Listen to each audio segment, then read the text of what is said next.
Macam ni kita nak tahu senarai-senarai IPO yang akan keluar? Okey, saya kalau pergi je dekat prospectus exposure dekat Bursa Malaysia, dia ada prospectus exposure. Okey. Dia akan beritahu selama 15 hari saham apa yang akan disenaraikan. Okey. Prospectus exposure ni tujuannya apa? Kalau ada orang tak puas hati yang dengan syarikat tu, dia mungkin ada pemiutang ke apa semua kan. Jadi kalau dia nak pergi listing, pemiutang tu membangkang, tak boleh lah. Maksudnya kalau IPO tu, dia pergi prospectus exposure tu, tujuan dia ialah nak make sure lah semua benda dibenarkan, tak ada pemiutang dan sebagainya.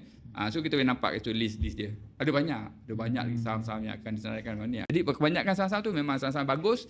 Kenapa Irfan cakap bagus Kak Ti? Pasal CEO yang baru-baru ni tahu.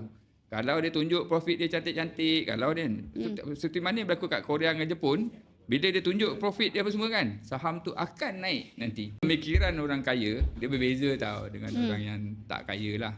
Apa beza dia? Beza dia lah, orang yang tak kaya ni kan, nanti bila dah kat atas, masa kat bawah tu tak nak beli. Okey, tak nak beli lagi. Tak nak beli lagi. Nanti bila dah sampai dah pucuk kan. Beli. Pasal tu orang kaya semua cakap apa? Sebenarnya dah terlambat. Sebenarnya masa by the time kan dia tu dia ke bawah. Lebih besar ialah sekarang dia pada bawah.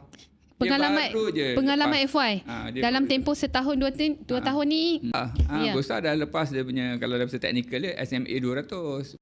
Itu menunjukkan yang bursa dah bullish. Dan sekarang ni pun kalau kita lihat kan, hari ni sendiri pun market 1632 naik lagi kan.